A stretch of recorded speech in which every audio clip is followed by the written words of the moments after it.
Good evening, everyone, and welcome to the October 2nd, Tuesday evening meeting of Public Works and Planning. And before we get into our department reports, we need to go ahead and approve last month's minutes. So I would like to call on Vice Chair Mr. Steve Piercy for those approvals. I've looked over the minutes and they seem to be in order. I make the motion to approve the minutes. All right, we have a motion and a second. All in favor, please say aye. Aye. Any opposed? All right, so please enter those into the archives as written. And up first tonight, we have a Highway Department report by Mr. Brooks. Good evening, everyone. Good evening. Pretty simple little budget amendment we're presenting to you this evening to make right the increase in the pay for the road commissioners.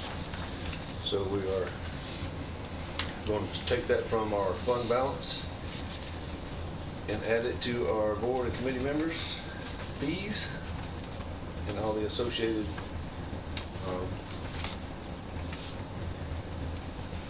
Social Security and Medicare and all the benefits that go along with that. $16,260. All right. That's what we're going to, that's what we're going to decrease from our fund balance and add to our. Okay. And remind everybody that this was voted on by the full commission in the August 16th meeting. So you're just doing as you were instructed. Correct. And the fund balance would be the appropriate fund for this to come from. So pretty neat and tidy. So Pretty simple. Yeah. Pretty small for the highway department this month. yeah. I'll make a motion to approve. Can't guarantee that next month or Second. All right. moving forward, but All right, we pretty have easy a- this month. Thank you, Greg. We have a motion and a second for approval. Any discussion? Comments? All those in favor? Well, no, we have to take a roll call since we're spending money. Becky, go ahead. Call the roll, please. Commissioner Dodd? Yes. Commissioner Jernigan? Yes. Commissioner Piercy? Yes. Commissioner Sereno? Yes. Commissioner Turner? Yes. Commissioner Cush? Yes. All right, unanimous. Thank you, Greg. That's all I have for you this evening. Thank you. That's great. For the report. All right, let's move on to building codes. Ms. Good Tanya evening, Bell. Yes, ma'am. Commissioners, Mayor, Deputy. I have a couple of things before I get into our monthly report. A couple of things that I wanted to just bring before the board this evening that we're working on over in building codes. The first one is myself and the director of the city of Murfreesboro, the town of Smyrna, and the city of Laverne are all working on the adoption of the 2018 code series.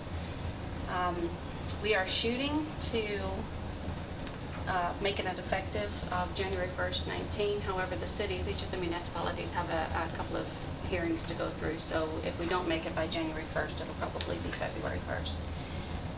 So we work in conjunction with the Home Builders Association and CUD and the like to take any of their amendments or changes or anything under advisement before we do a final adoption. So we're having meetings, plus we'll have training classes for training sessions for both the builders and the inspectors involved in all the additions and changes before then. Do you have a hard calendar date that you're supposed to meet to have the 2018 series in? A hard calendar date with the county commission or No, with each of the directors? With the state or anybody? Well, we've been meeting periodically with the directors of each of the jurisdictions and trying to go through the code book section by section to come up with changes and amendments and deletions and additions, and because each of the jurisdictions are a little bit different. All right. So that's ongoing. We've been doing that for a couple of months already, and we'll continue to do that until about November. Okay.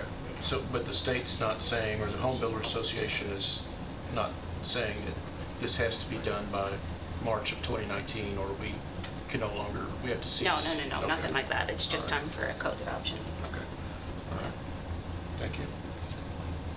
And Does that happen on a regular basis? Or is it Typically, we have to stay within 7 years of the current printed code. And the current printed one currently is 2018, and we're under the 2012. So by the time the 2021 goes into print, we will then be 9 years out. So we have to make an adoption at some point before the 2021 is printed.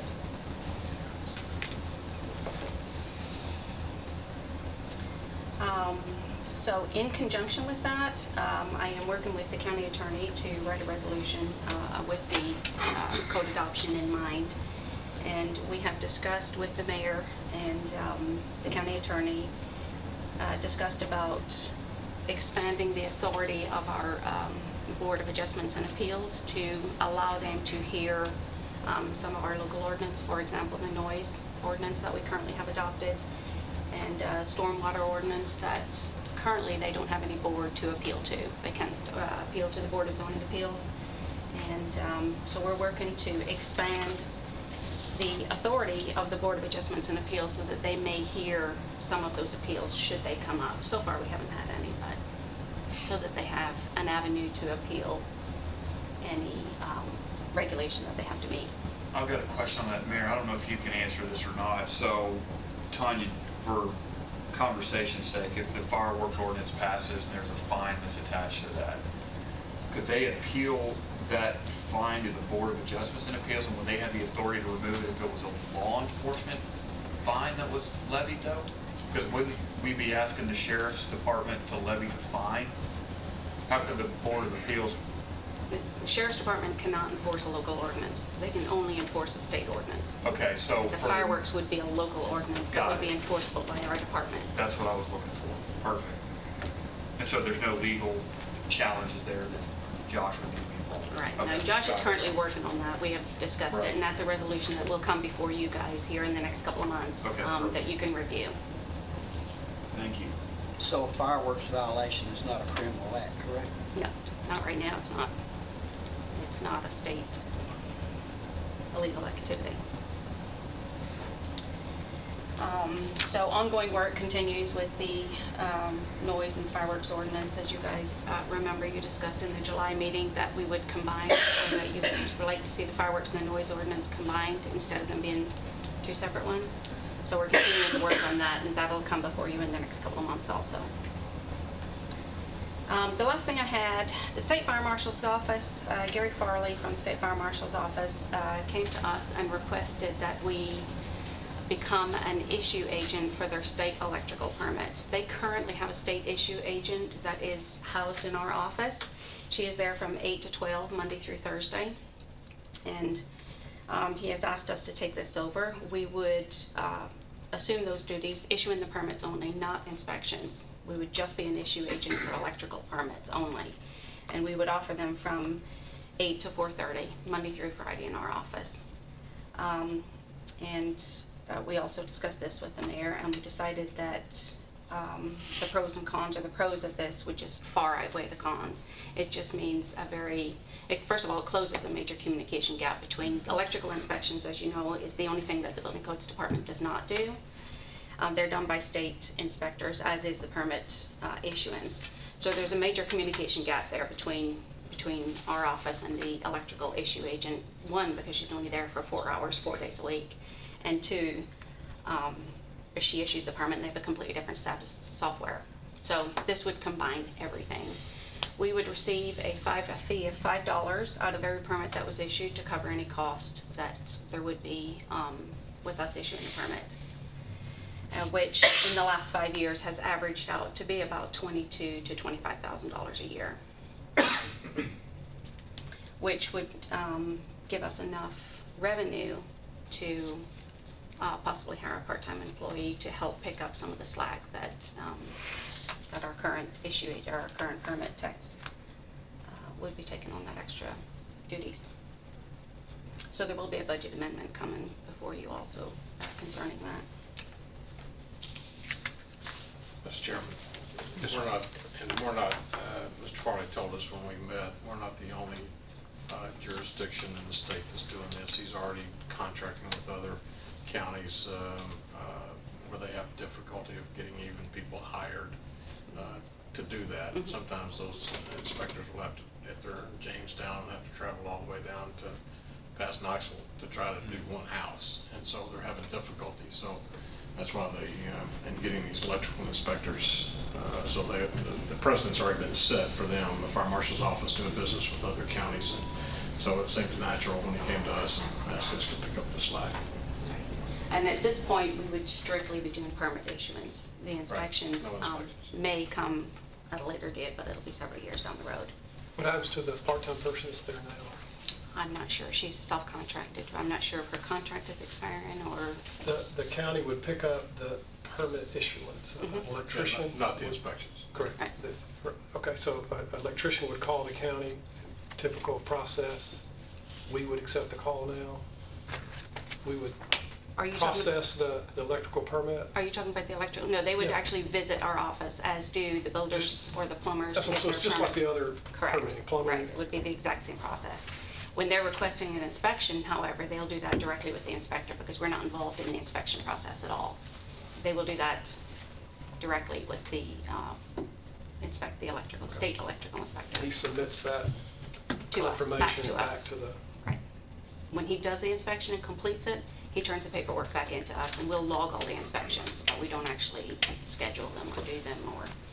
Mr. Farley also said that they are planning on installing new software that will be available statewide once this is installed, and it will allow everything to be done over the computer. Is that correct? Yep. They'll be able to electronically. And so it can all be done. Won't they be able to Skype also at some point in time? They'll be able to obtain their permits electronically for right now. Now, they will have, the software will be linked to the electrical inspectors also, so they'll be able to do, but that's out of our, we won't be involved in that portion of it. does it have to have a part-time person? We've already have permit issuers. We We- do. we- Well, the revenue will allow us to hire a part-time But employee to pick up. is the amount of extra work on your staff, you know right now, that the number of electrical permits that would be issued, you're gonna have to have more staff? Well, I would say at least one part-time to take over the phone calls and schedule in inspections, et cetera, that our current permit techs do, in addition to issuing permits. They issue about 4,000 to 5,000 permits a year, Yeah. the electrical permits. It's pretty the significant. 22,000 divided by $5, Yeah. that's 18 a day. Yeah, they're lined up outside her office in the mornings. Okay. Yeah. How long does it take to do the paperwork? pull To issue a permit? permit, probably just a couple of minutes, Okay. each permit. So you feel like this will be a break-even situation? Definitely. If not, create a little bit of revenue. I know we Not worked pretty much, hard but- in the past to get your office up self-supportive, so we don't need to backstep it no No, more. no, we don't. No, and if we did bring in a part-time employee, it would be strictly to cover duties that the permit techs aren't able to get to with issuing permits. What is the total cost of an electrical permit? There are several electrical permits that they can get. They can get a temporary, a rough-in, a final, a service release. And so there's several different permits, and the cost of each one of them is $35. So we get $5 of that. We get 5 no matter what kind of permit it is? Correct. Yep. We Re-inspection also. currently don't. We currently don't get anything. All right. You're for this? Mhm. Is it like Murfreesboro? Is Murfreesboro already like this? They do this, except they hired their own inspectors. A step above? Right. And the reason we haven't looked at that yet is because Rutherford County is so vast, the area is so vast, that we would need at least 2 inspectors, if not 3, to cover the electrical area. And the revenue that we would get with the electrical, the cost of the electrical inspectors just would not cover 2 full-time employees at this time. 4,400 times 35? 154,000? Yeah, and it costs between medical and 100,000 easily for one employee. At 100,000 per employee, by the time you do their salary and their benefits. That's just for that department, considering. We've done the math in the past, because we've considered this in the past, to hire our own electrical inspectors, and it just hasn't been financially, fiscally feasible for us to do it, so we've opted out of it, which is why the state does it. Not to belabor Tanya, but I guess the big plus too would be the communication gap closing where it becomes a lot sure. more efficient. Not to mention the communication between the builders and us, Yeah. was we constantly get calls on electrical inspections, and if they've been issued, and we just don't have the records and the information to give them when they do Right. call us, because the issue agent isn't there more than 50% of the time, so we get the calls. And we don't have the information to give to them. So this will allow us to have the information in front of us. We know the permit's been issued, we know which permits have been issued, we know which inspections have been done. So it'll close a major communication gap for us and for them. It'll make life easier for them too. I know it's been a major thorn in their side for a long time. So I think they'll be happy. Do we need a motion, or is this just No, this is just- information? I'm just kind of discussion at informing you, I'll At bring. this point, Right. this is informative, yeah. We have a talk. contract and stuff to accept from the state. Josh has currently got it, actually, we just received it, and I passed it along to Josh, who's on vacation this week, so when we get that back, and I'll pass it along to the mayor to sign, and when that's all finalized, then I'll bring a budget amendment in front of you, and we'll go from there. We're looking at November, after we get it through budget, Public Works and budget next month. On this firework and noise ordinance, we will have more discussion on that, correct? Yeah, this will go to planning. Right, I just kind of wanted to let you guys know we were still working Yeah. on it in the background, it wasn't dead. Yeah, it'll go to the planning Right. for massage and editing, and then go to full commission. Lots more discussion. Yeah. All right, continue on with your report. So if anybody, you don't have any more questions on that, we'll go to, I'm going to skim through last month's report real fast. I don't, do you guys have that on your iPad, or do you just have September? We have You do have August. August? Okay. So August revenue from building permits was $130,459, for a total of 346 building permits were issued, and 82 of those were single-family dwelling. August development tax was $496,500. And zoning enforcement was $309.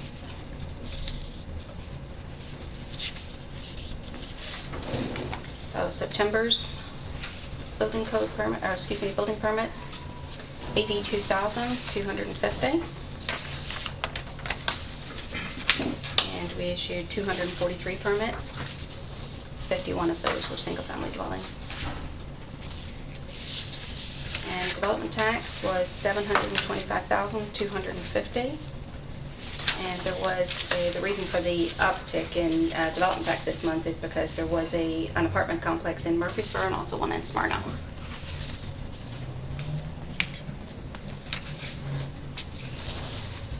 All right. Any questions about August? We would need a motion to accept that report. You can check them both. All right, then we'll do both together if that's okay. Oh, yeah. Mr. Chairman, I make a motion to approve both reports as presented. August and September. Okay. We have a motion and a second. All in favor? All right. Aye. All right. Any opposed? All right. Thank you so much. Thank you. Good luck on your vacation. Ah, thank you. Travel safe. All right. Doug? We have planning and engineering report next for those at home. Good evening, Commissioners. Mayor Kitchen, Deputy the Mayor Sandlin. Everybody. Everybody. Okay, first thing we'll start with today is the available lot inventory. You'll see a copy of that on your iPad. The available lots that we have on the ground right now that could be permitted is at 763. This number has been trending up a little bit over the last few months. For about a year and a half before this, we were looking generally between the 600-700 lot range is what we were experiencing. We're going up a little bit right now. We're seeing more final plats being recorded, so there's more lots out there, and we're entering the time of year where building permits and things tend to slow down anyway. So the fact that it's going up a little bit isn't really surprising. But that second part of the report, there's actually two reports. In the second part of the report is the not recorded subdivisions. These are plats that are in the review process at one stage or another, being that they've been preliminarily approved or they've been final plat approved and just haven't been recorded yet. But you can see we still have about 3,800 lots in the pipeline. So those are lots that have yet to be recorded. So generally, when one list starts going up, the other one starts going down, is generally what we see. So I just wanted to bring that to your attention. If you have questions specifically about that, I'll be happy to answer them. If not, I'll move into our rezoning report. We just have one rezoning application for you to consider this month. This is property located on Burnt Knob Road, 5907. The applicant's name is Eddie Queen for Hamilton and Moore Limited Partnership. This is directly across the street from the quarry on the Burnt Knob Road.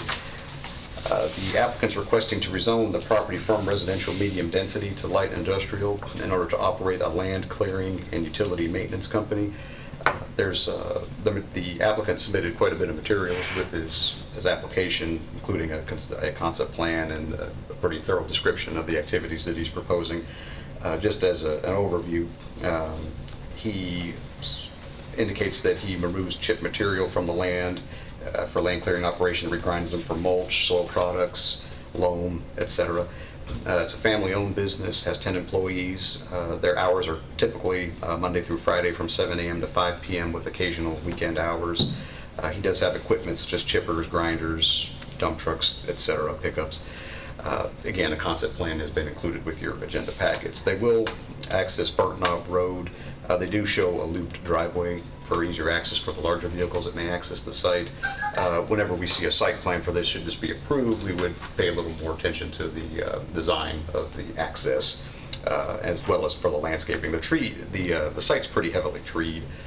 They may have to do a little bit of landscaping in the parking areas and whatnot, but as far as any adjacent properties, they'll be able to count a lot of the existing trees on the property as screening.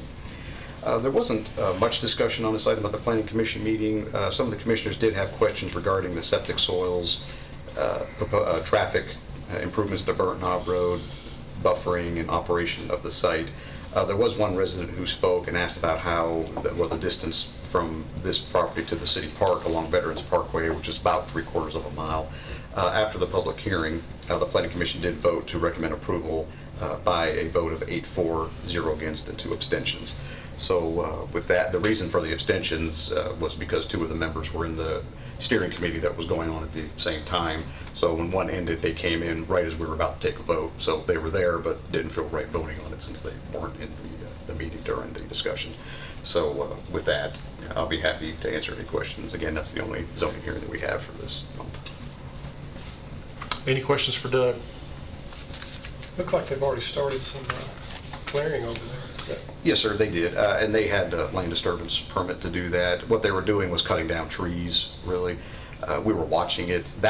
They weren't necessarily digging up a lot of the stumps and things, but from my understanding of discussing it with our engineering staff, but what they were doing actually fell under more of an agricultural permit because you're allowed to cut down trees. It's timber, lumbering basically, so it falls under the agricultural exemption for that. But we were aware of it and we're monitoring it. This is going to be like a mulch facility. They'll have, I think, some areas for mulch for people to come pick up or for them to, put on a concept plan here. But like it's going to be on a commercial basis. Right, it'd be for sale. And like I said, I don't know if it's necessarily where you can just come in and get you a load of mulch and then leave. It might be just for their personal trucks and everything to take it and then go out. But they are going to have mulch storage kind of toward the back of the property. So I think it's really more for internal, for their own use as opposed to retail. But they could have, they would have the ability to do both. There'd be no reason they couldn't.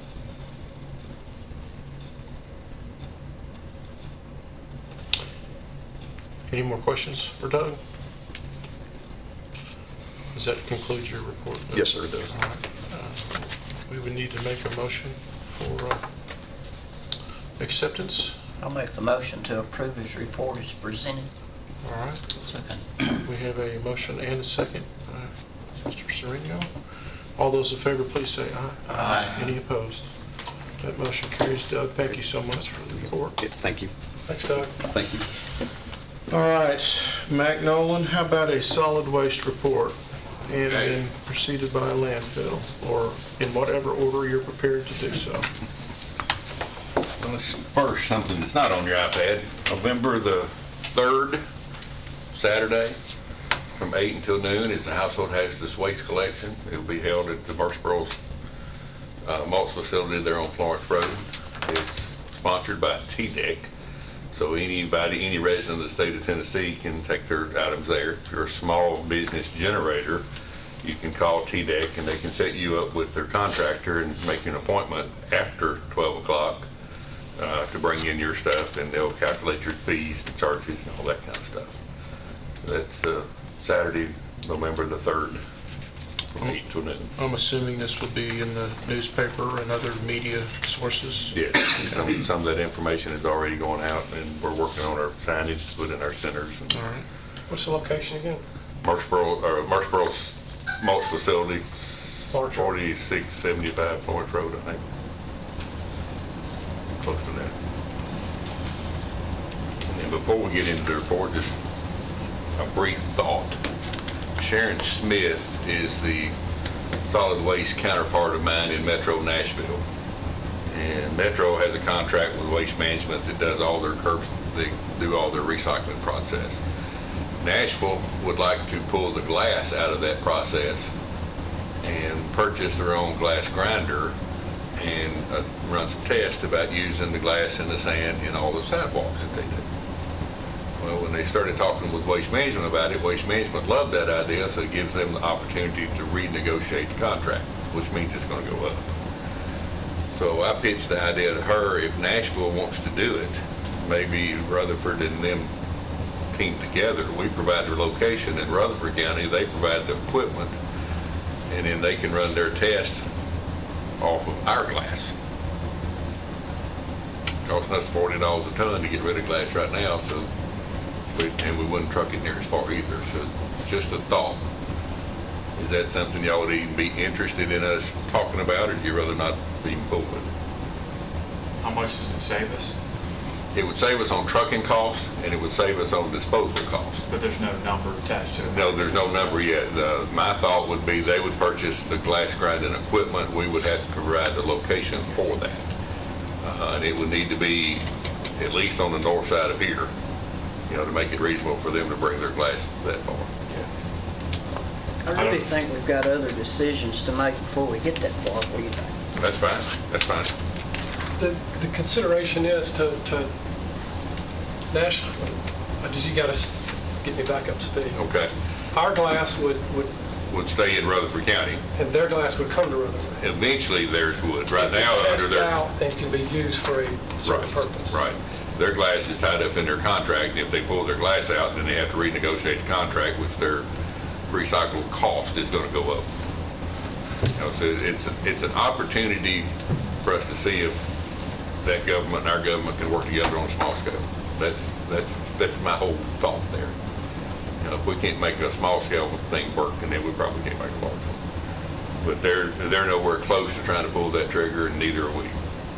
I mean, we'd have to have a lot more discussions and look at what size, and then it's going to have to be permitted because it's going to be a processing facility and all that kind of stuff. So it's a lot more to it. But if that's something y'all are not interested in at all, then we won't continue those discussions.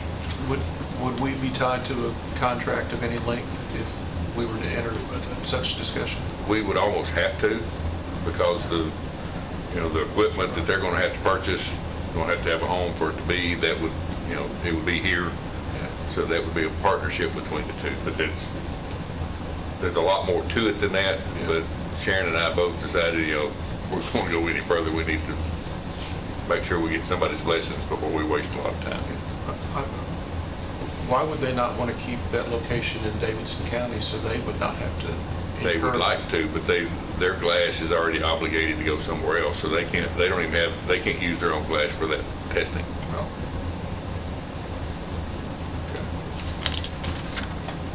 But it doesn't have to have a decision tonight, just a thought. all right. All right, landfill report. Landfill's been rather slow. It's rained a little bit last month. don't know if y'all been out to landfill much, but then when you go around that last curve and head toward the scale house, we've been working on a new pond and then the existing pond, and we got the existing pond all cleaned out and all the silt out of it. Actually dug it a little deeper and then re-sloped the banks on it to where we could actually bush hog it a little bit better. We had a little dab of rain last week and it filled that pond up.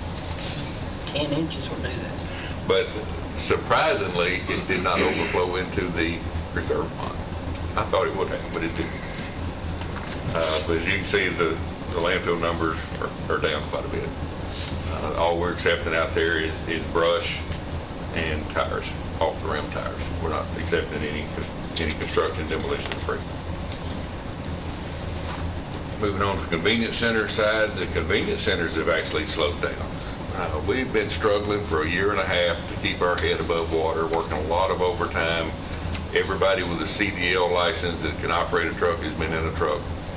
In the last almost 5 months now, I've hired 3 drivers, and they're all doing really well. So we finally got fully staffed, and the trash has actually slowed down. So last week, it wasn't hard to do. I called 4 different people on Thursday. I said, really don't need you, or on Wednesday evening, really don't need you tomorrow. Yes, I'll take a day off. You know, so it's a good thing that we're fully staffed, and I guess it's actually a good thing that the trash has slowed down as well. Our recycling is not slowed down a whole lot. We'll do some budget amendments here a little bit later. Our contamination issue still exists. It's a lot less than what it has been. We've talked with the schools. I met with Mr. Spurlock and explained to him why we need to do what we need to do about getting the bags out and all that kind of stuff. And he understood exactly where I was coming from, said he would send a message out. The very next week, the driver called me and said, I don't know who you talked to or what you did, but a lot of these bags are not here anymore. So it worked. I mean, it didn't work 100%, but it got a lot better. We had been trashing just about every single string load from the schools for the last 2 months. Last week, 3 out of 4 were recycled, and this week, 2 out of 2 so far have been recycled. Any other questions on the reports?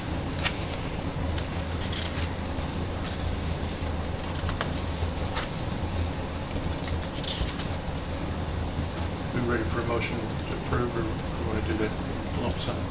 Right. We need a motion to accept those landfill reports. So moved. Need a second? Second. All right. All in favor, say aye. Aye. Any opposed? All right. And we've got several budget amendments, and let me try to explain what the budget amendments are related to. A lot of it's related to the TDEC grant funding. We received 3 separate grants, one for convenience center, one for automotive fluid collection, and another one for a measurement, which actually would be car counters to try to determine how many vehicles on a daily basis, and then actually down to an hourly basis at our centers. So that's what a lot of this is pertaining to, just trying to get the funding in place. We had some of the funding in place, but not enough. And then there's another one in here that is for the disposal of glass and plastics, the contamination side of it. We had already spent a lot of what we were already budgeted for. So we're asking, we did the calculation. We think $36,800 may get us through the rest of the budget year. Not sure. If we can get that contamination a lesson, then we will make it. If it gets worse, then we probably won't. And then we've got some fencing to do at the new center. The new center would be a lot of privacy fence. 3 sides would be privacy fence, and then you got some chain link fence inside of that. And then site development would be the actual movement of the dirt, bringing in the rock, removing the building, and all that type of stuff. And then down at the bottom is a landfill unexpected. You know, we have contractors that does a lot of our stuff, but we still have a dozer and a backhoe.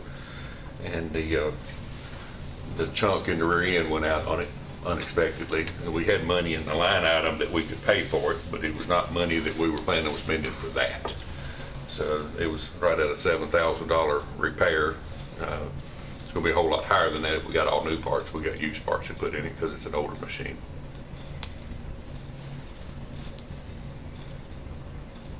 Matt, you mentioned that we had money in there, but we didn't have enough. Was that a budget misprojection that we made, or was it just something that came up that we No. couldn't have anticipated? We Not intentionally. the backhoe part you were talking about, but earlier you mentioned. We intentionally didn't put all the funding in for the Okay. convenience center, because what we were trying to do is, instead of guessing at a large number, actually get some real numbers and put them together. Okay. And that's what we have done. The reason that we're trying to do these now is that grant funding is supposed to be completed and inspected by Christmas. We're not going to be able to finish the entire project by Christmas, and there's no intention to. The grant funds helps fund the fence, all the roll-off containers, and the 3 compactors. The 3 compactors and roll-off containers have already been ordered. They won't be delivered until mid-December. $160,000+ was that cost. The estimates on the fencing is somewhere in the neighborhood of $65,000 and higher. We already have a little bit of money in fencing, so if we're a little low, I'm hoping what's already there will continue that.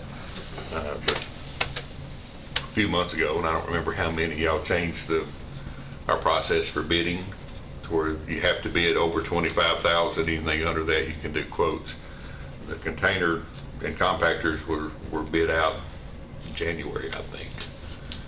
We didn't award them till later on, if you remember, because we wanted to make sure the state was going to be okay with our process, so we didn't mess up that funding. And then the fencing is going to be over that. Everything else in this process is going to be under $25,000, so we'll have to do all the quotes to go along with it.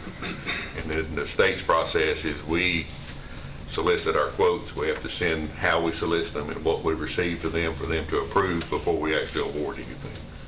That way, if there's something that they didn't like about it, we don't mess up the funding. So the containers and the fencing is the only thing that has to be completed in the convenience center part of it by Christmas. The automotive fluid collection needs to be finished by then. That shouldn't be a problem, and the car counting system shouldn't be a problem. The 36.8, Brad, was, though, you may have been asking about, was to provide sufficient funds to pay for disposal of glass, plastic, and single-stream waste. So That's what I was referencing. Was at that it's point. contaminated recycling, right? You're having to pay to get rid of it, We have to pay even if it's not contaminated. It's $6 a ton processing fee to recycle. to recycle. And then if it's contaminated, they're charging us, they have a guy there that he looks at that load and he says, it's about 20% contamination. And he takes a picture and he sends it to the scale house, so when our driver comes through, it's on our ticket, 20% of the load is contaminated. So it's $150 a ton for 20% of the tonnage is what the fee is. Or we could carry it to landfill and dump it for free. And we do that, we still do that on some loads. If the drivers are Not getting. that I'm advocating for that. Right, but we've got 2 convenience centers that we're still working really hard to get those residents to help us with that. And the drivers have been instructed, if it looks like it's going to be, heavily contaminated, haul it on to the landfill.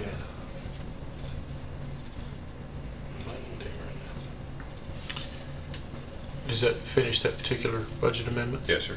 How many more do you have? One more. Okay. Do we need to do this separately? I don't know. I don't know if they're coming out of different accounts or, They're all coming out of fund balance.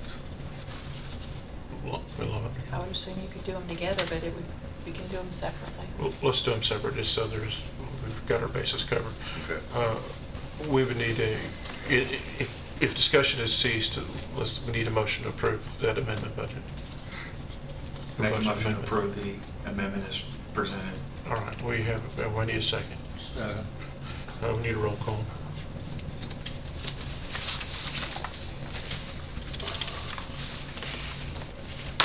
Commissioner Dodd? Yes. Commissioner Jernigan? Yes. Commissioner Piercy? Yes. Commissioner Sereno? Yes. Commissioner Turner? Yes. Commissioner Cush? Yes.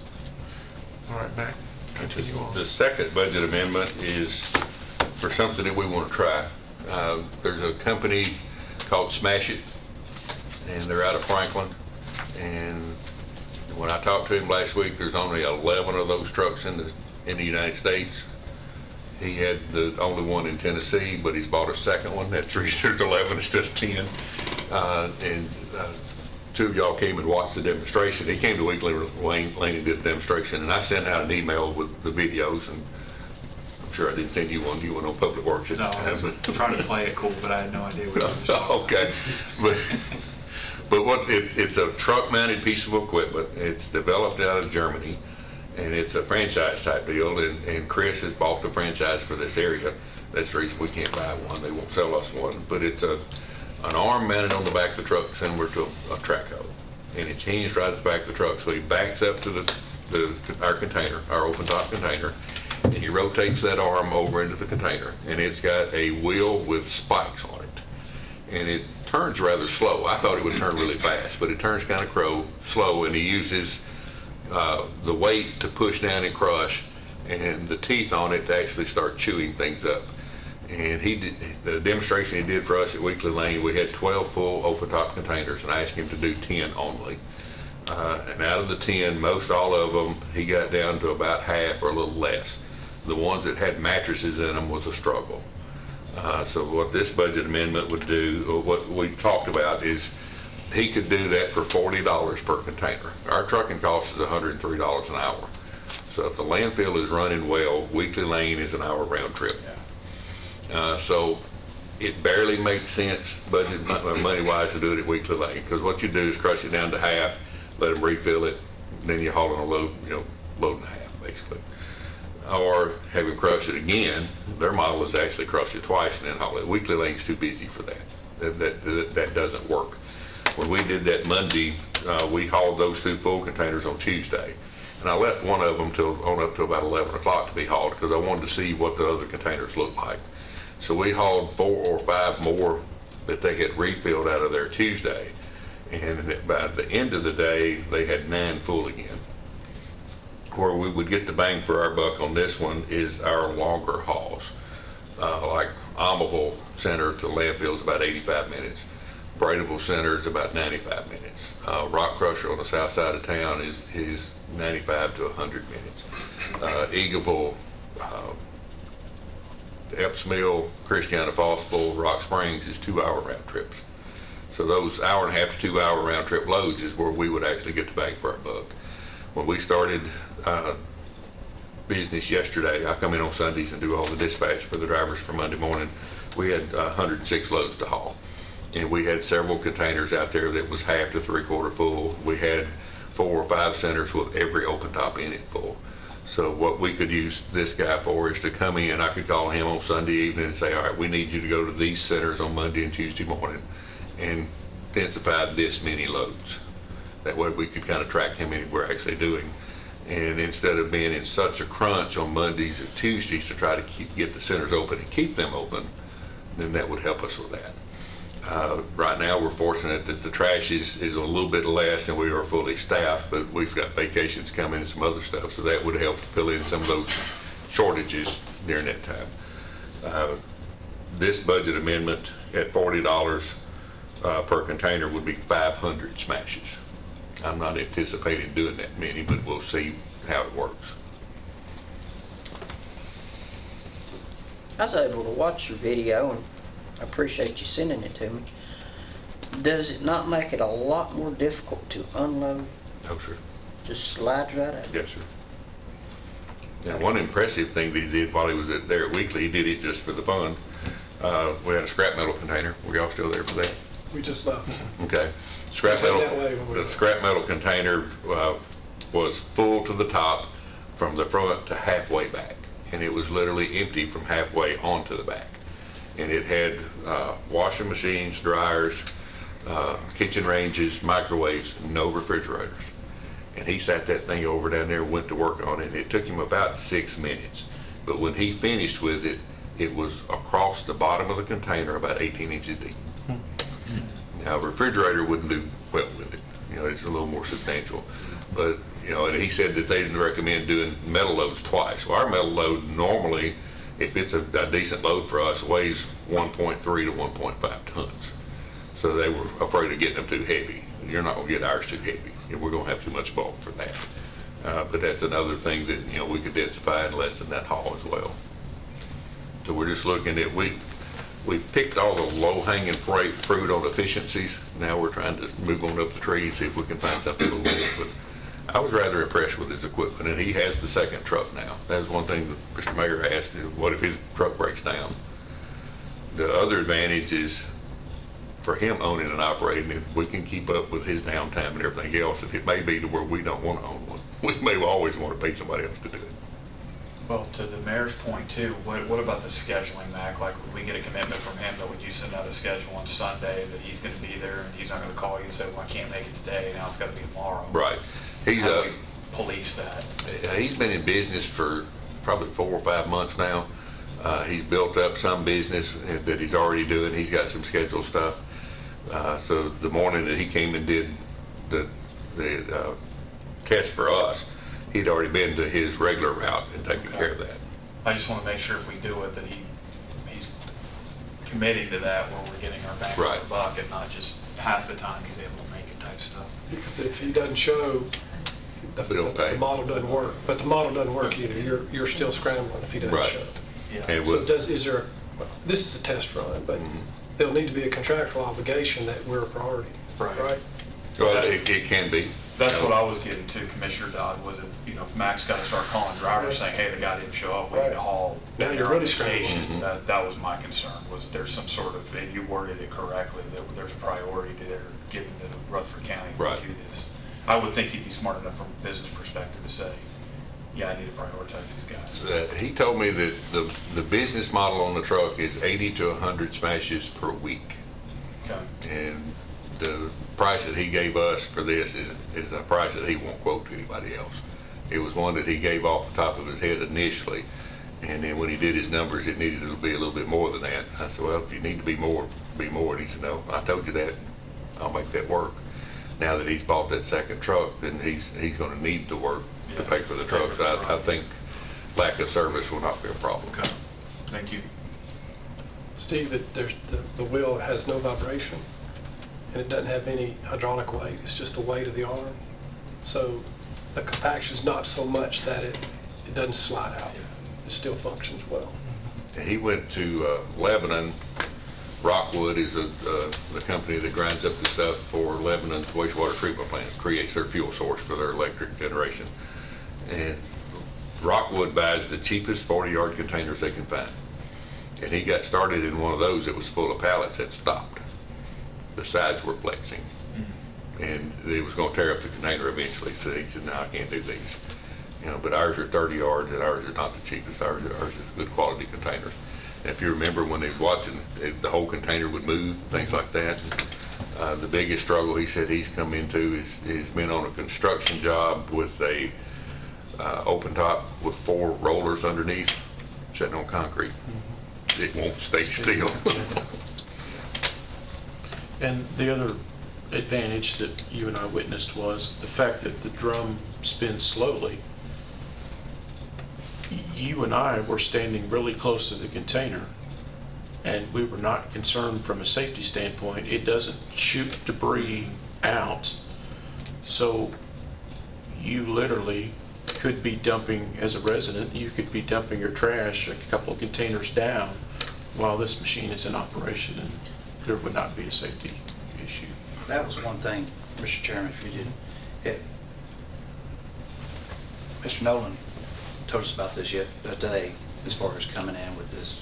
And I was thinking about the liability part as well as the people dumping beside it, in these convenience centers. Or is it going to be roped off or something, or? The intention would be to try to have them there on the days that we're closed and the hours that we're closed. Okay, so this is not really fond of the idea of him being in there now. Like Weekly Lane's got enough space, you could use the open tops on one side and densify the ones on the other. But as far as like Leanna, he'd have to be in there by himself. Yeah. There's not enough space for anybody else to be in there with him. And that's probably a better way to keep up with it too. If they're closed, he's compacted this one and compacted that one, and that way it's not in a running. Yeah. Feel better And about then, that and as then he well. does have insurance to cover if he damages the container.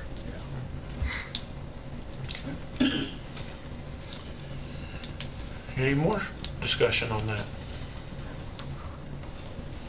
Make a motion to approve this $20,000 amendment. All right, we have a motion for approval. Is there a second? Second. We do have a second. All right, let's take this for a roll call vote, please.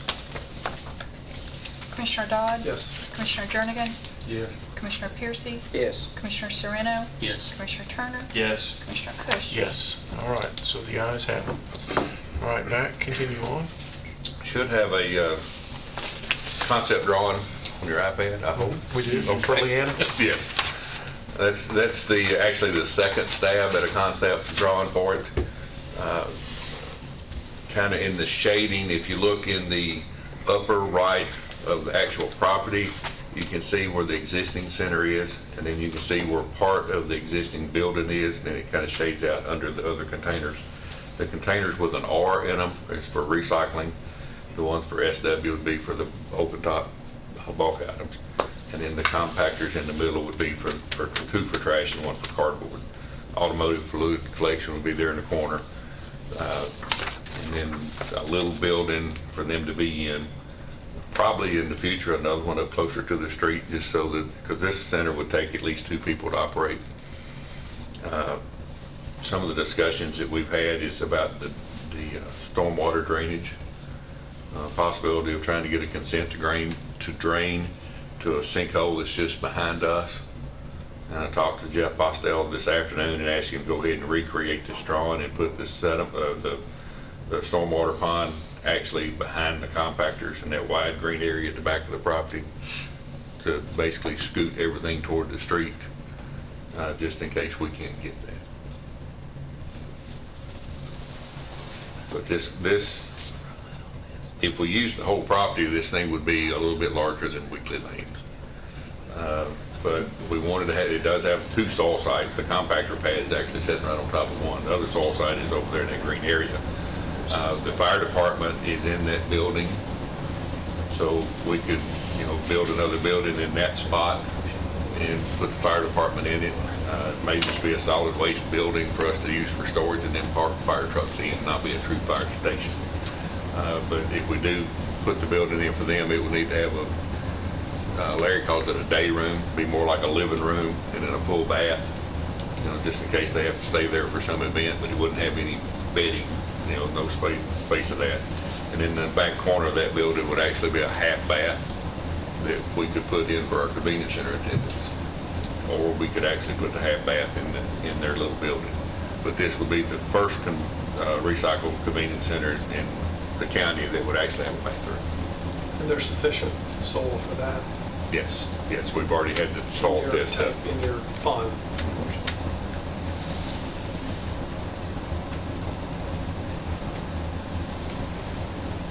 If you look at the entrance, that's actually designed to be 3 lanes wide. That's what we have at Weekly Lane to keep people off the street. Which at Weekly Lane, it doesn't keep them off the street because there's so many people. But hopefully here it would. In the first phase of it, I would suggest we do 2 lanes wide, but we'll go ahead and do the road bed for the 3rd lane. And then if we need it, then we could add it. But if we don't need it, then we don't have that asphalt to keep up and the drainage from it. This should have privacy fencing all around everything except for the street side. And it would have the chain link fencing on the inside. And the amendment had some of this grading covered, didn't it? Yes. I think The with the 255 had, I think with the amendments that y'all just approved is enough to complete all the site prep and get everything built except for the actual building that you put a fire truck in. That's not part of it. And to do this project the way I think we need to do it, and I hope you agree with me, is the existing center needs to stay completely operational until the new one is built. And then there'll be some movement of fencing and stuff up front. But when you close on a Sunday afternoon at 3 o'clock, when you open at 9:30 on Tuesday, you're in a new location. And then we could dismantle the old one. And we're doing it this way for 2 reasons. One is the grant we received is for a new center. You can't expand an existing center. So we would pull a new permit to build this new one and actually close the old one and close that permit.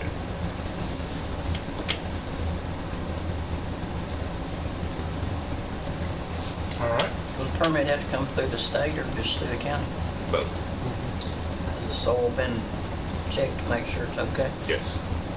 We haven't gotten the paperwork back from it, but Randy Dickerson went out there and found us the soil site, and the site that he's marked out, it's kind of a odd shape, but it, in his opinion, is more than enough for 2 sites. That way, if something happens, we move over and utilize the other portion of it. No, I mean, has it been checked for past contaminations from something else, from some use from some other time? No. You know, we got in that problem down the street not too awful long ago, didn't This has been ball fields and farmland, so it shouldn't, we? Always. as far as I know. Well, there's a school there. And there are 2 septic tanks on site, one right in behind the old school building, and then the other shaded area is a concession building. There's one beside it.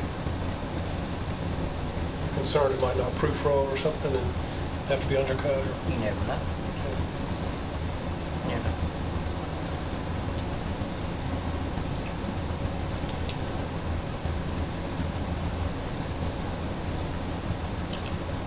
Was there, does Randy work for a geotechnical firm, or is he? Okay. He would not have done any geotech. He would have Okay. just done the leaching capacity All right. for a drip field. 0 geotech.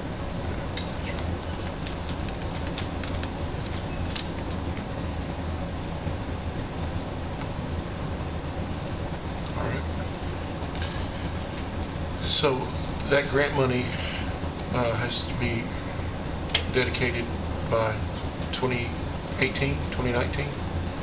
What they want us to do is be completed with the installation of everything that they're funding, and them to be able to inspect it before the end of December. Okay. And when you're dealing with government, the end of December is actually before Christmas. Right. Okay. Now, I have not asked, but we can ask for an extension. I don't know that we will get it. And when they did the grant letting and then actually did the awarding of it, there was some issues with their computer system and stuff, so we actually didn't get awarded the grant until almost 2.5 months after the date we should have. So they may give us a little leeway An if we're extension requested. if you need it. All right. But as far as getting the center up and running, you can't get asphalt during the winter. Yeah. So, I mean, you could run it with gravel. The state doesn't require it to be asphalt. Yeah. It was a state grant, Matt, or a federal grant? State. State grant. Mayor, do you know, with your background in the state, the chances of us getting an extension granted, is that small? To Mac's point about saying there's a chance we could ask for an extension on that? I think it'd be easier now because you've got one commissioner leaving and a new one going to be taken over Right. probably in November, in another month, whoever the new governor appoints. So because of that, it might be easier to do that.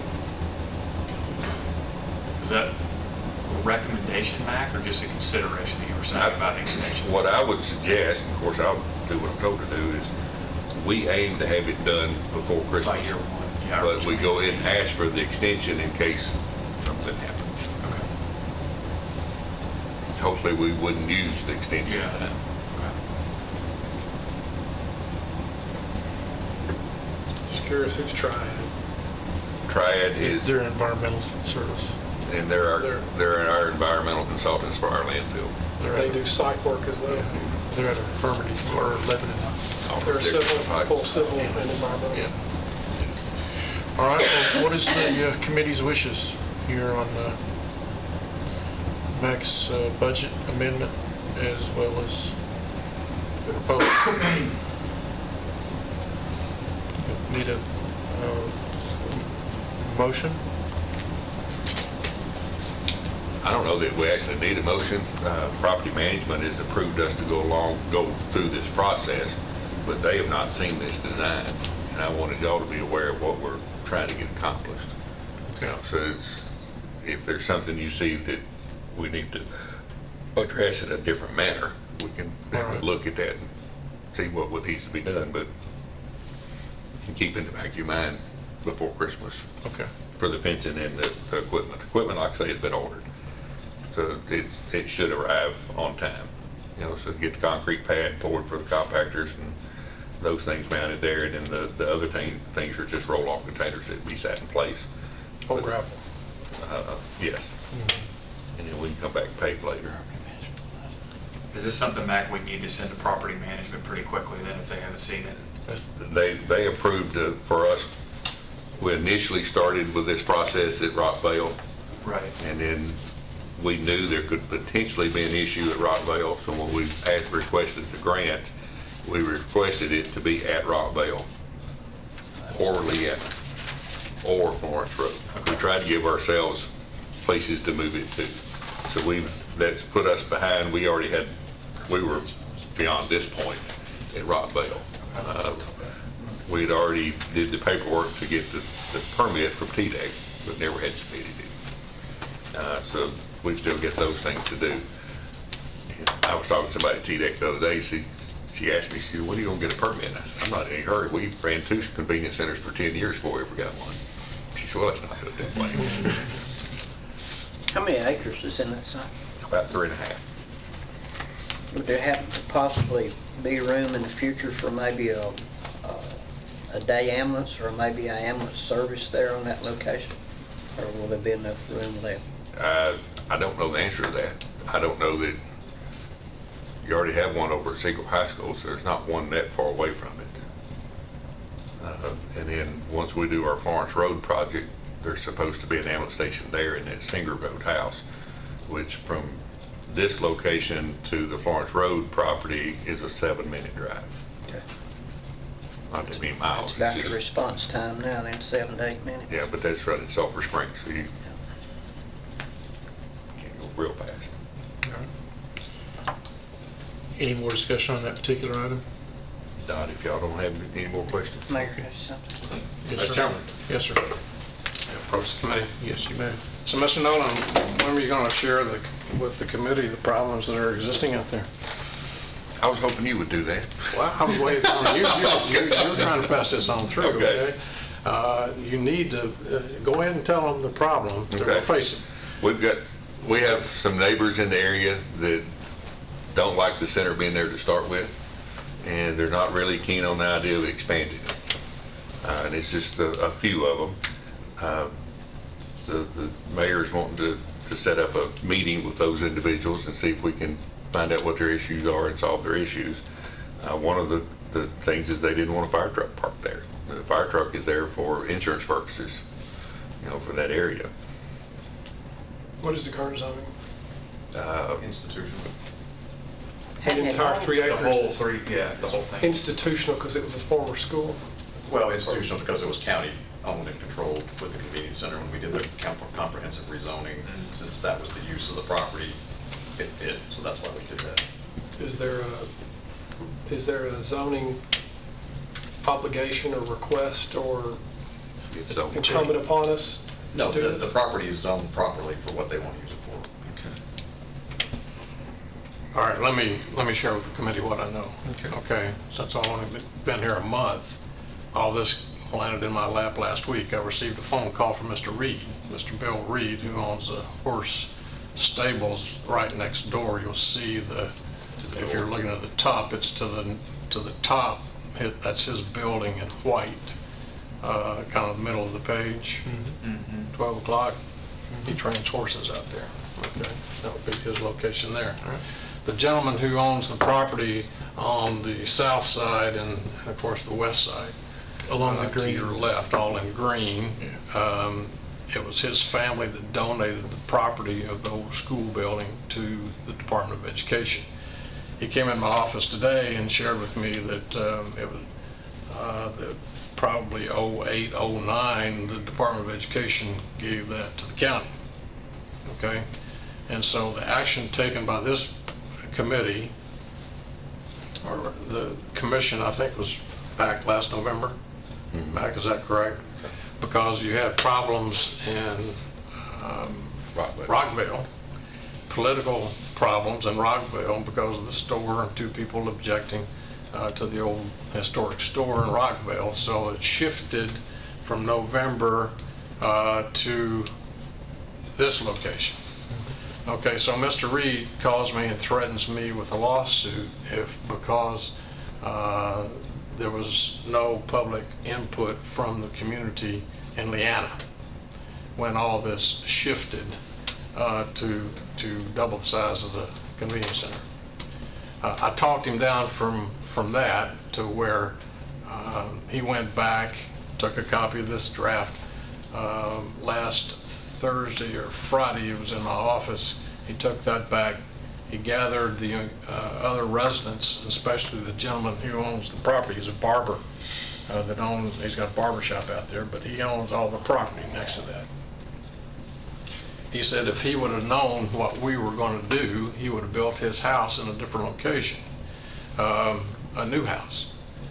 So he has real problems, and you mentioned a minute ago, and to me earlier, about getting permission to drain water down into a sinkhole, which is on his property. Mm-hmm.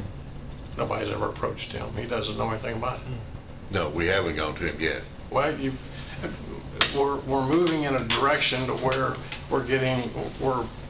we have 2 months left. We're trying to push it through because with fear of losing a grant, we're going to get sued if we push this thing and cram it down their throats with fear of losing the grant. And we haven't got permission to drain into a sinkhole that's on a man's property he knows nothing about, and the neighbors are pretty upset. That's not the way we do business in this county. The current zoning is institutional. It may be. The current zoning is appropriate for this. It is. Well, But if, But the issue, where is the runoff water going to go?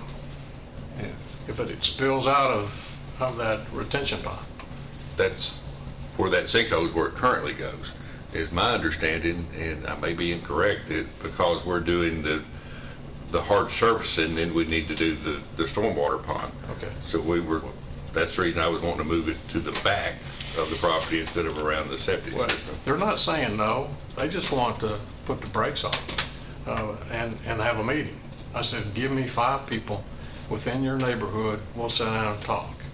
Asked Doug as well. I said, if we can set up something next week as quickly as possible. But at the same time, you know, this committee's already voted to expend the money. Get it in, get it spent before we lose the grant. We're getting things in front of action, and the neighbors out there are upset. Mr. Reed has 3 or 4 clients that he does horseback riding that have disabilities. And he said if you place a fire truck out there, and nobody's told him we're not going to, he said, and once the tone goes off and the sirens come on and they spook my horse with one of my clients on it, disabled, he said, you're going to have real issues. So there's a lot of personal issues, not just putting in a convenience center that we haven't addressed. And here we are up against the wall trying to make a decision and slide this thing through, and nobody's taking care of the community neighbors out there. The fire truck's been in that building Well, it may be. for years. Yeah. We pulled it out when we started getting ready to tear it down. But they knew, none of the neighbors knew about this. Yeah, it was. And the scenario of the fire truck spooking the horse, the fire truck could be coming from another area to his neighbor's home and still spook the horse, and there's nothing he could do No, about it. yes, Not at all. I The know neighbors that. have been upset down there about this ever since it come aboard, especially about taking their ballpark away. Yeah. It started a while back. Well, and that But was. they're kind of appeased, the ballpark people just kind of, okay. Sure, You know, but sure. I can see the Well, neighbors going, not second guessing what This you're gentleman that saying. came in today, he said, we're willing to work with you. However, I'm just, we need to go through that process. Make sure that we've taken care of all the issues. Mr. Chairman, why don't we make a motion to table this next month and let the mayor and his people all get together and see if things gonna work out for the people out there and come back there. Right, and I told Mr. Reed, we're gonna put in a privacy fence. Well, I'll put rose bushes around it. He said, what kind of privacy fence? You know, what's your definition of privacy fence? I mean, he was pretty irate. Got about this close to me. And we went to grade school together, you know? But he walked out not a happy person, and he stirred up the whole hornet's nest out there. Well, I don't want this committee jumping Yeah. out there and showing the residents that they're getting ready to cram this down their throat because we're gonna lose a grant. right. Would like for, Mr. Chairman, to address this issue, otherwise, Yeah, let's address the neighbors' concerns first and foremost. And you pick whoever you would like to attend the neighborhood meeting. You mentioned Doug and perhaps Mike Hughes, our county engineer. to Well, address- somebody that Mackett might. well, I think the biggest issue that both these guys told me is gonna be about stormwater runoff and where's the water gonna go. Yeah, and the commissioner in that district, is that you? Oh, No, no, it's Rather. that's Mr. Rath. Mr. Bradley, okay. Okay. And if you need me to attend, I'd be happy to attend, Yeah, so. and the former commissioner, from what I was told today, never mentioned any of this to them. And of course, he's, Okay. Yeah, let's get the neighbors satisfied first. Sure. That's the most important thing. Now, you were talking with 4 or 5, and he's calling a neighborhood watch, which we... no, this will be a meeting down here. I think we've come in here, 4 or 5 of the neighbors. Mr. Reed said that he would be the spokesperson for the neighbors, but you know how that goes. You know, they all are going to have input, but they want to work with us without raising Cain. You know, they could probably get an injunction and stop us legally, even though it's owned properly. We just don't need to, you know. We don't need to jam anything down anybody's throat. No. Yeah, we need to do our due diligence as a community and the county.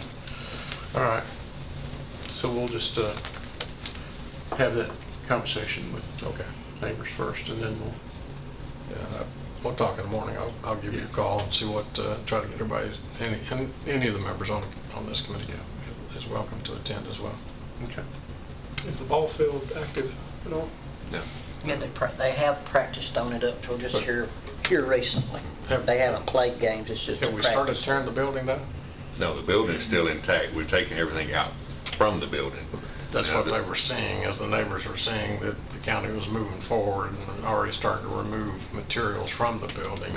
All the ball field fencing has been removed. And everybody's going, what's going on? Well, some of the concerns I've heard, even over in my district from that area, the community had money vested in that ballpark and building and everything. And Yeah, they used to have. they'd probably like to know what's going on. Yeah, well, they used to have jamborees, Yeah. country music jamborees or things out there at night. I remember campaigning out there back in the 90s. It was a big deal. Have So- we ascertained that the property that was granted from a family to the school board, and the school board Gave it to us. deeded it to the, is that county. all? Yeah, I think the Put a gentleman claim that in. owns this that I talked to today, he said it's all legal. You know, everything's been done, but, you know, I said, well, you know, we may approach you about your sinkhole. He said, well, there's several sinkholes out there. Where are you gonna push it? You know. And then there's also complaints about the garbage trucks going, you know, from that 3-way stop sign going towards Walter Hill, you know, going 40, 50 miles an hour, trying to stop it, and at least slow them down. I talked to the road superintendent today and about maybe posting some lower speed limit signs through that direction.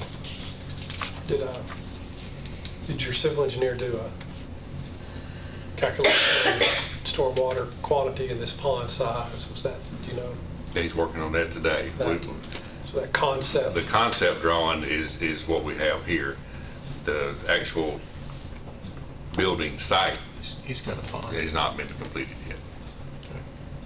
We don't have enough compiled yet to go through codes and planning and engineering and all that stuff yet.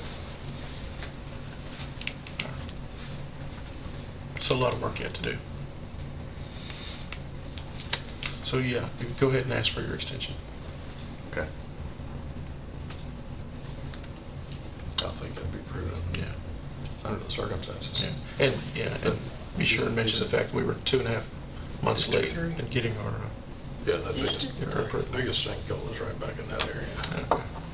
Yeah. All right. But that may be a completely moot point. Right. If there's a retention pond, Yeah. Well, right, I mean, they're gonna have to, I mean, they're gonna have to make provisions of some sort, you know, and, you know, that would be kind of a backup, you know, if necessary, but, I mean, quality, it's not just the amount of water, it's the quality of that water too, which Mac was just referring to, and then we've been working on that. It's kind of a two-pronged attack that they have to do. Yeah, well, we can clean the water. We can put it in the vise and clean it if we have to. The stormwater quality in it. But there's ways around that, so. All right. All right, so we know we've got our marching orders on that. Yes, sir. All right. Mac, for a refresher and for the new folks on the committee, how about giving us an update on what GCB, or that's our consulting, solid waste consulting partner. Tell us what's been happening lately. And not a lot. They've done some work for us, and they've revisited, the vote was made to not expand the landfill, so their process is to look different direction now. We had some meetings set up that the working group, which is the non-elected officials at the city and the county, were together. We met with the Mayor Burgess and at that time Mayor-elect Catron and Mayor McFarland. Mayor McFarland couldn't attend, and Mayor Catron had a previous engagement. He had to leave early, so we never actually completed that meeting. So we're just kind of sitting on hold. I did receive a letter requesting to come back and finish briefing me on, because I had a previous engagement or commitment that I had to get up and leave, but it was short notice, like 3 or 4 days before Jeff left. They sent me a letter and asked if they could come back and finish briefing me on what they wanted to do, but they also wanted me to appropriate $4,500, $5,000 for their travel expenses and per diem. And quite frankly, I wasn't impressed with paying that. If they want our business, they can pay their own way. Can't we already give them $60,000 for that work? We hadn't spent it all, but we appropriated that much. The $60,000 we haven't paid them. We haven't paid them all of it, no, because they haven't done the work to earn $60,000 yet. Is that what you're asking? Have they been paid for the work they done that the booklet that I got come from? Yes. Yeah. How much was it? Do you know? The first contract agreement with them was $250,100. Oh, I'm talking about the last part. The last part. They've been paid for the work that they've completed to date, but that work has not been $60,000 worth of stuff. Do you know how much it's been? It's somewhere around 35, pushing 40,000. And they won't come back and brief you on what they found and already collected that much money? Well, they want more I know, of the without- 60,000. yeah, without getting Well, more. I'm not prepared unless you all tell me prepared to go forward on it. In talking to Mayor McFarland, and after he's got word from the city council, they're not interested in moving forward. They felt like that through this whole section of the process that they were actually not treated like they had a real seat at the table, was their opinion of what Mayor McFarland shared with me. And they weren't that impressed with what they spent and not prepared to move forward. When I asked him, I said, are you willing to split, bringing them in here? And they said, I don't think so. The booklet I got from the last portion of work that they done, I went over it more than once, page by page. After we voted 3 or 4 months ago to not merge, they still worked toward the merge. It looked like they were not paying attention, to what the county commission voted to not do. So, I don't know. What's left in the pot, 160,000, that we appropriated 200,000 for them to work out of? Right.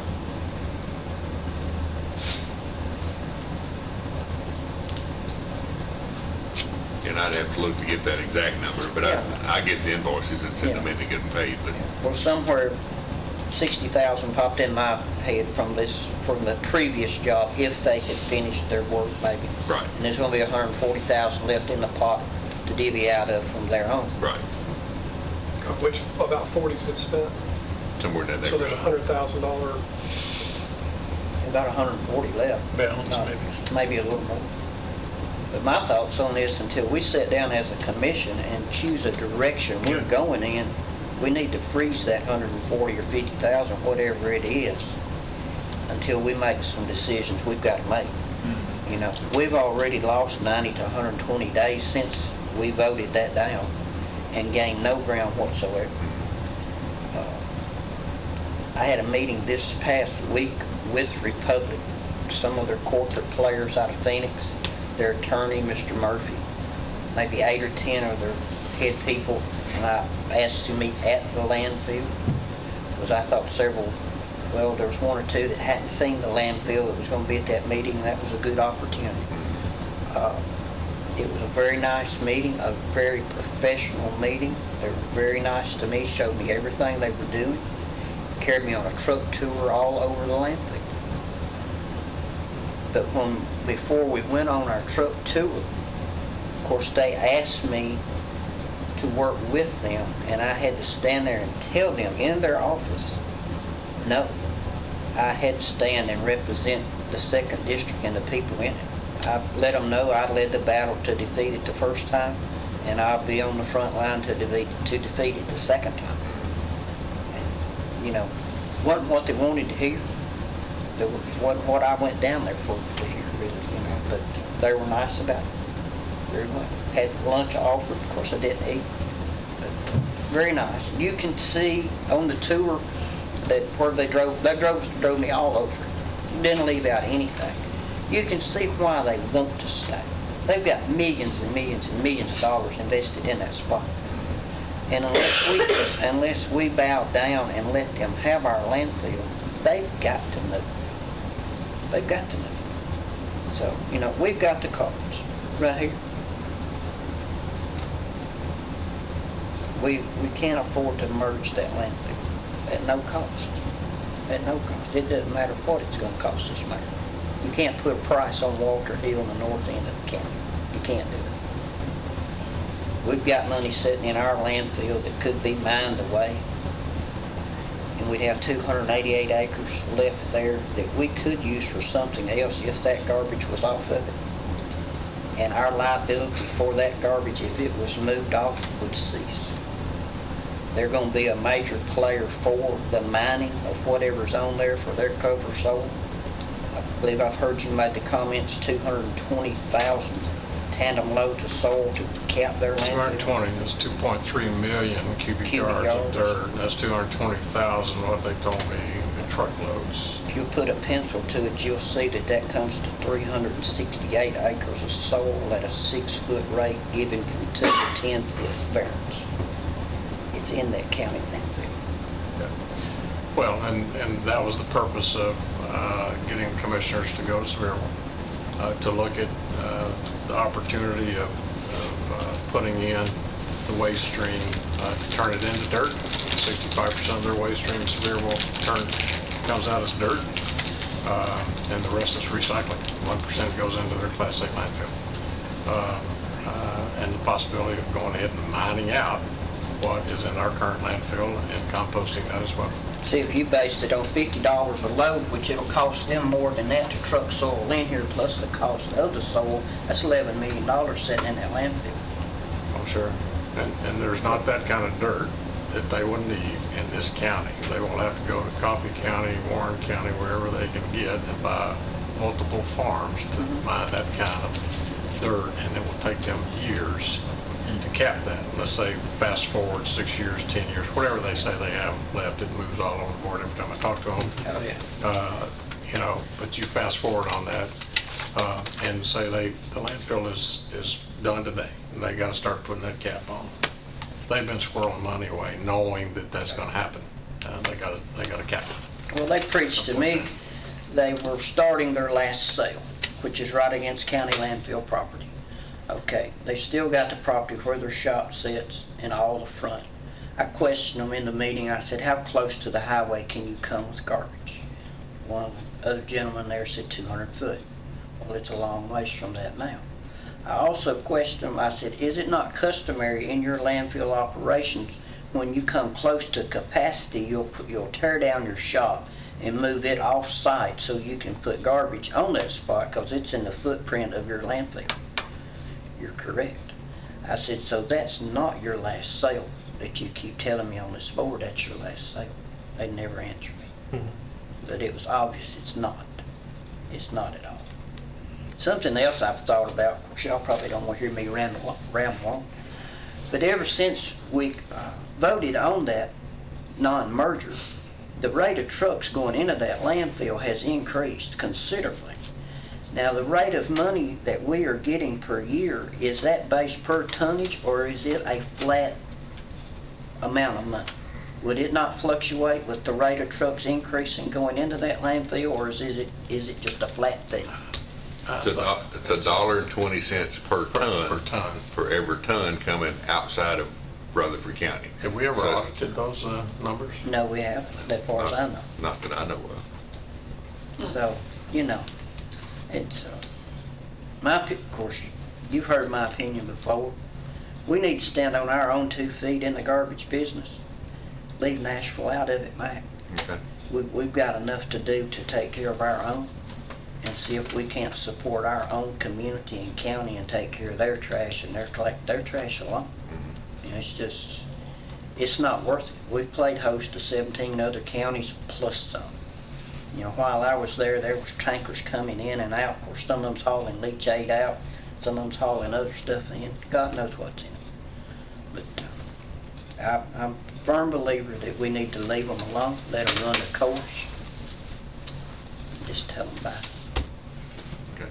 Now, that's my opinion. Of course, that's just 1 in 21. I Being agree the, with you. being the commissioner of the district out there, that's, I'm strong toward, strong. Well said. An audit would be probably a pretty interesting thing to do about this time. If it hadn't been done in a while. Well, they had never been done, huh? Yeah. Never, Take Not the word that I'm from it. aware of. never had. Wasn't done when I was here, huh? Yeah. Well, we've got the report from the engineers, GCP, that do we need to, does that need to be presented to us to decide to toss it, not take action? Would you suggest that that be presented by you to this committee next month? Well, Do we need to have, you talk about the report that we got Reinvestigate the 3 report. months ago, 4 months ago? that was updated after, No, I'm not. We got one report in a book, it was in a Correct. book this thick. that we had? when we Okay, had- there is a new report about this thick Right. from the previous, how long, 3 months? At least June.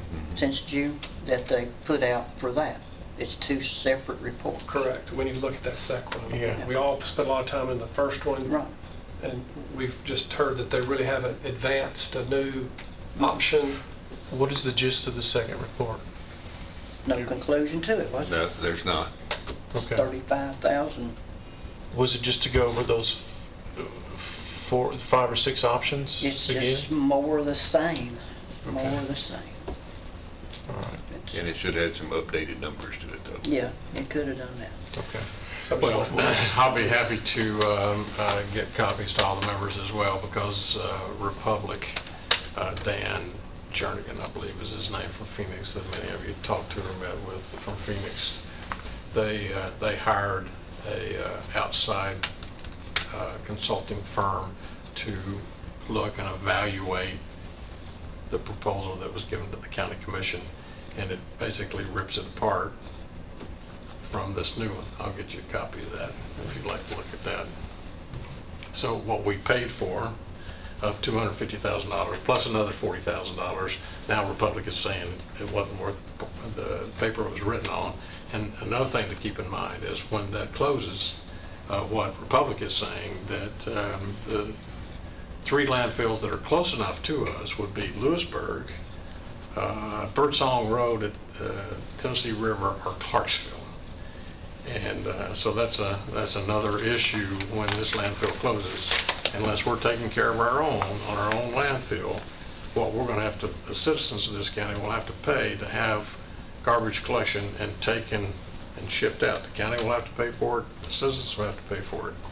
by all the commercial, all the industries, the businesses will have to ship that. Would takes me an hour in a car to drive to Lewisburg. It's probably an hour and a half, maybe. Round trip and a garbage truck would be almost free. Almost 3 round trip. That's where your roller pack will come in handy. Yeah. Hey, you won't have to compress that down, right? We're compacting everything there. Right. That's Yeah, right. exactly. But those landfills, those 3 landfills that's closest to us, they have very short lives as well, 5, 6, 7 years max. So unless we cow down and say, come on, boys, keep bringing it, somebody in the other 17 counties is going to have to come up with a solution other than Rutherford County. Yeah. Nashville might even have to do something. Well, or we partner with the Middle Tennessee Regional Authority and throw out a waste to energy type of complex where 4 or 5 counties. Nobody to consume the energy, is it? Well, if you, well, there's 3 or 5 possibility. counties, 4 or 5 counties in compost. Yeah, yeah. We do that too. I mean, we had a region, a solid waste region with 8 counties set up in 1992. Nobody did anything. We're still in a region 4. Rutherford, Cannon, Coffee, and Warren is our region. Solid waste region, Third. the solid waste region. Yeah, we're the Central Tennessee Solid Waste Board. Which of those 3 do we take their trash other than Cannon? Any? Cannon County comes to Middle Point.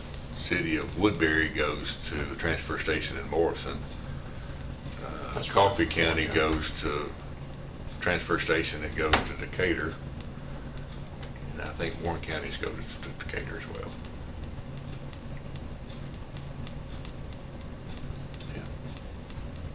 So we can go it alone, or we can chat with neighbor counties. There's a lot of things we can do. We just need to be doing it right now, having these discussions right now. Bedford County comes here. And that's what I was referring to. We've paid for consultation, we've received the report and an update. That, so how can we serve you and the community? What would be a good next step on Yeah. our behalf? Yeah. That, you know, what do you suggest we do next to continue to propel this? One of the, I may be speaking out of turn here.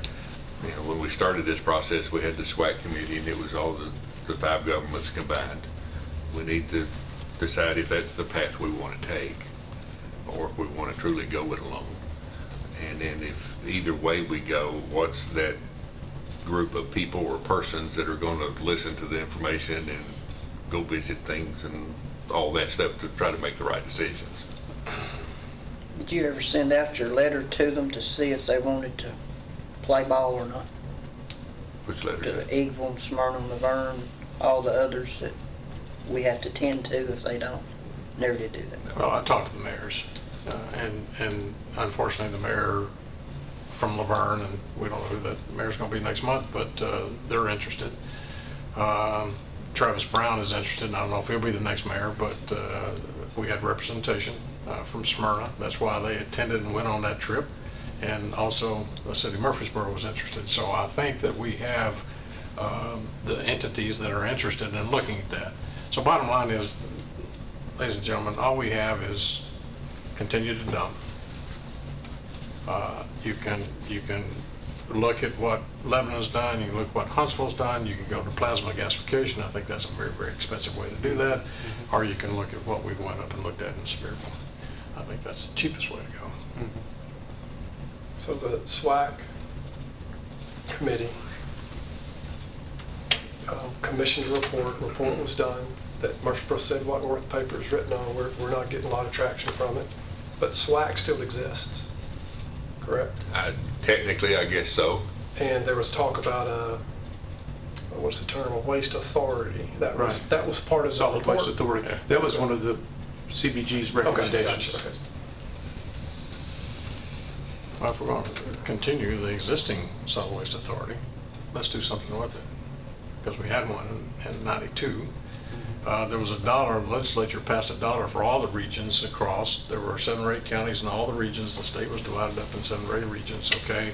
There was a bill that was passed, $1 per tire was implemented for every tire that was sold in the state of Tennessee, and then $250,000 would be given at the end of that first year to buy shredders for each regional authority. Ours was going to be here at Middle Point for the tire shredder. Nothing ever happened.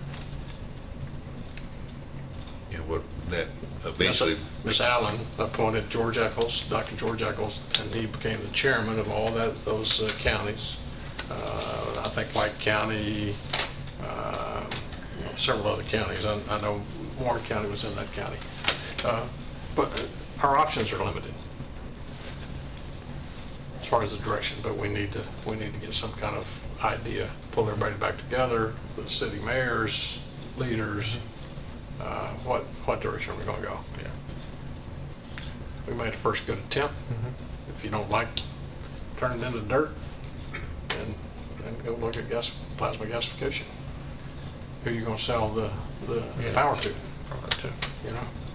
Middle Tennessee doesn't want it. Middle Tennessee Electric. No, they don't want it. TVA doesn't want it. You know, try to sell it back to the grid. And then what would be the cost of those transmission lines from the generation of that plant back to the grid?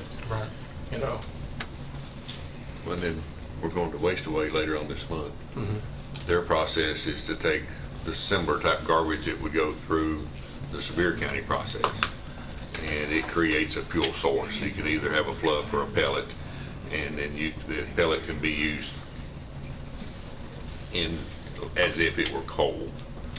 And then you would need a generation source to use that. And they've got a really good process. They just don't have a market for the fuel. That doesn't do us much good. No. That might be a good recommendation, mayors, if we could get standing meetings starting again instead of continued conversation about the same topic. And I'm not scolding anyone, I'm just saying we have to start holding ourselves accountable to standing meetings. I think that might have been what Commissioner Dahl was getting at, is what do we do now, where we allow you to do what you need to do and Mac provide feedback and Deputy Mayor work on that, because that was my concern too, is a year from now, Commissioner Dahl, we're going to be sitting here talking about the same thing again. And that's a big reason I want to get back on Public Works, was to not do that. So I'd encourage us to try to agree on standing schedules, or even work with the mayor's office to let you start scheduling that, because if we don't, to Commissioner Piercy's point. Every month or every week, we need to be moving a step forward. If Rutherford County is going to lead on this, then this is how it starts. And I would encourage us to try to come together as a committee with the mayor's office to work on establishing standing meetings and trying to lead those meetings to hold other people accountable too, and be engaged, and not just say, well, you guys figure it out and let us reap the rewards of your hard work. It doesn't work that way. Yeah, I think this time it's going to have to be hands-on. Commissioners are going to have to be hands-on, paying a consultant to come in and just, develop a nice ring-bound proposal. We need to be engaged instead of just writing a check and saying, that was nice, and we don't do anything with it, just like the 92 proposal. It has to be dusted off, and trash is trash. It's no different than it was in 1992 than what it is today. A smashed Mountain Dew bottle is still a smashed Mountain Dew bottle. And the options haven't grown of how we handle trash. It's still the same.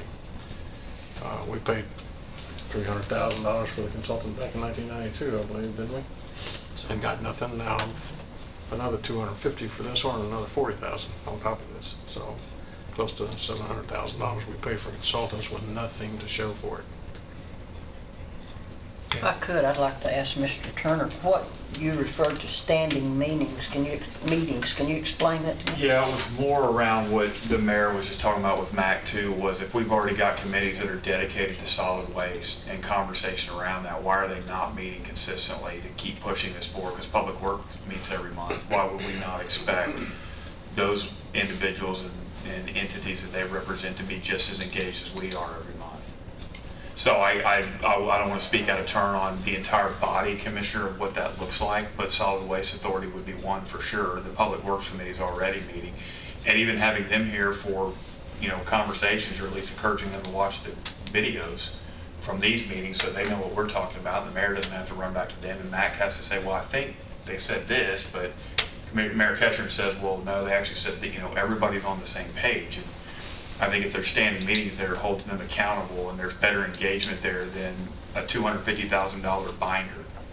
And then we read it, and then new commissioners come on here, and we have to catch up again. And that's what I was referencing. So I don't know if that muddies the waters, Commissioner, or if it makes more sense. But I don't know how we do that, Mayor, but I would encourage your office to, let's start pushing that consistently where those meetings are happening. And I was very comfortable with what we saw at Sevierville.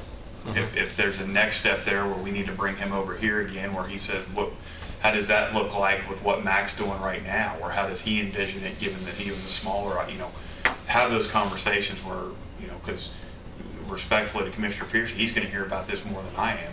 And they're going to want to know out in his district, what are you guys doing? And I want to be able to try to help him as an elected official and be able to give them some good answers. Probably gets it every day, but even commissioners who are miles away in other districts smell it. Sure, well, it affects more districts than just District 2. Sure. Mr. Rathner made the comment the other day, we were somewhere, and somebody had told him, well, it's not in your district. He said, oh, but it is. I have the trash on my streets and the smell in the air, just like some of the other districts, even further away than him. So it affects the whole north end of the county. It just affects the 2nd district the worst. Well, it does, but it actually affects every citizen in this county about us doing it right, making sure that we take care of our waste stream for the next generation. Whether we're here 4 years, 8 years, or 24 years like Steve or others have been in the past, we need to get it right this time instead of kicking the can further down the road. Well, who is the we?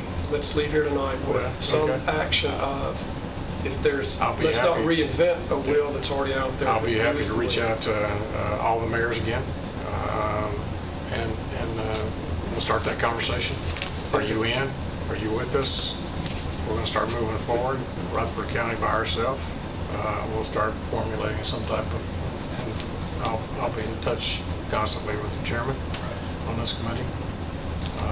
Is there a group out there already established that we can fire back up or re-engage or remand? The committee. SWAC. Districts the state did. Can we determine, is there a body on charter? SWAC was kind of put together before I got here, okay? So I don't even know who the members of the SWAC were. You were on it. I wasn't actually on it, but there was 5 from the city of Murfreesboro, 5 from Rutherford County, 2 from Smyrna, 2 from Eagle, or 2 from Laverne, 1 from Eagle. That made up the 15. Yeah, I think to Mr. Dodd's point, I would like, Mayor, to get a commitment from your office to, even for next meeting, that we say, here's when this group of 5 or 7 or whatever, it looks like, here's what we're meeting and here's when we're meeting. I got commitments back from them. And I don't want to respect Commissioner Dodd tremendous, I don't want to step on his toes, but I think that's what he was asking was, can we get a confirmed action plan before we walk out of here? And the next step sounds like the mayor's office just reaches out and gets that engagement going, and then Public Works holds that group accountable, and we hold ourselves accountable to continue to push forward where we can push forward. Sure. Not taking nothing away from Mr. Cush, but he was the only commissioner on the SWAC. Is that not right? I feel like there needs to be more commissioners on that committee so we can hold control of this operation. We can't turn our control loose. We'll be just like we are today, no control. Well, and at the same time, I have to be conscious of the cities themselves as well, because the sentiments given to me, as I mentioned previously, the city of Murfreesboro didn't want to participate because they felt like that they even though they had a seat at the table, they weren't being involved. It was between Jeff was talking to Mayor Burgess, and they were just kind of working with the consultant, and they would show up at the SWAC meeting, and they didn't feel like they had any input. I don't know about Smyrna. I haven't talked to Mr. Hercules. He wasn't there, so I'll have to reach out to Mary Esther Reed and see how she felt. At this point, no 2 mayors, there's no sense talking to anybody, even on Laverne, until next month. you know? See, the working group was Jeff Davidson and myself with the county, Jim Crumley, Paul Boyer, and Joey Smith with the city. And Jim Crumley just retired. Yeah. About to, yeah. And then the only ones left on the working group, actually the original working group, is myself, Paul Boyer, Joey Smith. Everybody else is Changed or new. We'll get it fired back up. Yeah, so you got my commitment to the whole committee. We'll reorganize. I'll reach out to leadership in both communities and we'll get this thing going. I just need direction after that trip to Sphere. If there's something that already has a charter, already has a commission, already has, let's not reinvent a committee. There's a committee out there already, with some infrastructure in place, I think. But back to this point, how many, Steve, how many commissioners do you think? Wasn't there 12 on that, 12 or 15 on that committee? There was 15 total people. Oh, Yes, sir. 15 total. And how many people are on that committee representing Rutherford County? 5. There needs to be at least 4 commissioners on that committee. It wouldn't hurt to be 5. Okay. But we need to keep control. If we don't, we're just spinning our wheels. Out of all of our cities and the counties, the cities and the counties, who has the largest waste stream? Of what we control, you know, what Rutherford County Solid Waste does and what the city of Murfreesboro Solid Waste does, garbage-wise, what goes to landfill, we're a little bit higher than the city is. Okay.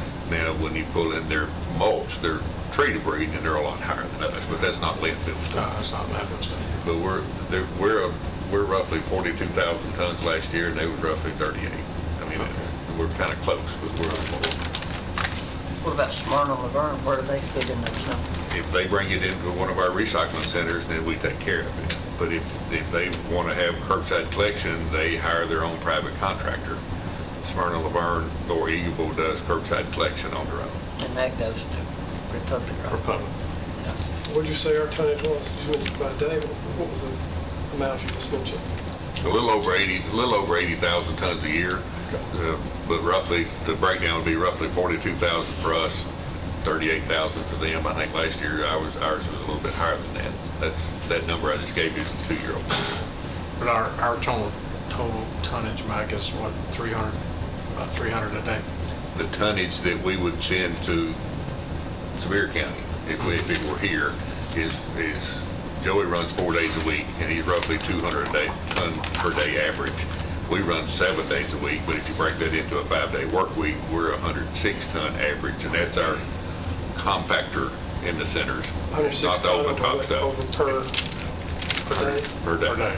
And then that's our compactors from the centers, plus our front loader trash from the schools and the jail and the workhouse and all that kind of stuff. So Republic's taking in 3,400 tons a day. Who is? Republic. More than. And Well, that's what they shared with us last week when they met, was 3,400 tons per numbers day. change.